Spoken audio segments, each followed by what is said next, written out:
আমার মতো এত সুখী নয় তো কারো জীবন।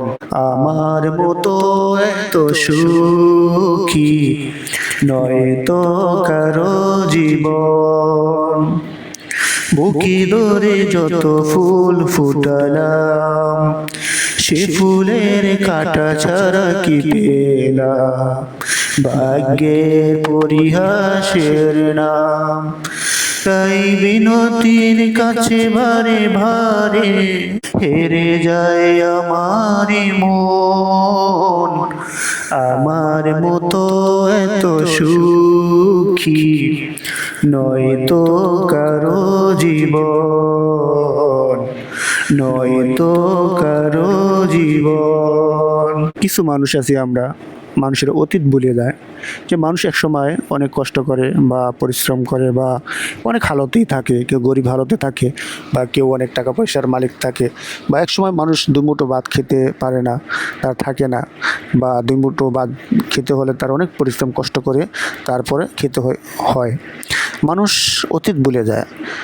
কৃষক থেকে যদি কেউ দেখা গেছে কৃষকের কাজ করে, তাকে আমরা হ্যায় পূর্ণ করি, রিক্সা চালা তাকে হ্যায় পূর্ণ করি, বা নিম্ন শ্রেণী যেগুলো কাজটাম আছে এগুলো অনেক সময় মানুষ করলে আমরা তাকে ঘৃণা করি বা ঘৃণা চোখে দেখি। আমাদের কিছু সমাজে কিছু লোক, সবে না, তার মাঝে থেকে যদি কেউ কিছু সেলিব্রিটি হয়ে ওঠে বা এখন বর্তমান জমানায় যদি কোটিপতি শিল্পপতি হয়, ওই লোকটি যদি তার অতীত ভুলে যায় যে আমি কই থেকে কই আসলাম, আমার পিছনের ব্যাকগ্রাউন্ড কী অবস্থা ছিল, সে যদি সবসময় ওগুলো মনে করে, তখন তার ভিতরে আর কখনো অহংকার আসে না, আসবে না।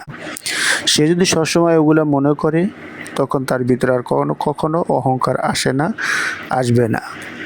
এখন কথা হলো, কিছু মানুষ আছে ছোট থেকে বড় হয়ে গেলে পিসের ব্যাকগ্রাউন্ড ভুলে যায়। সে মনে করে যে দুনিয়াতে সেই সবচেয়ে বড়, বিরাট বড় এক মানবিক মানুষ বা দানবিক মানুষ, বা নিজে বড় অনেক কিছু হয়ে গেছে বা করে ফেলেছে, সে অর্জন করে ফেলেছে, মানে অনেক বড় কিছু অর্জন করে ফেলেছে। সে পিসের অতীত ভুলে যায়। এরকম কিসিমের কিছু মানুষ আছে।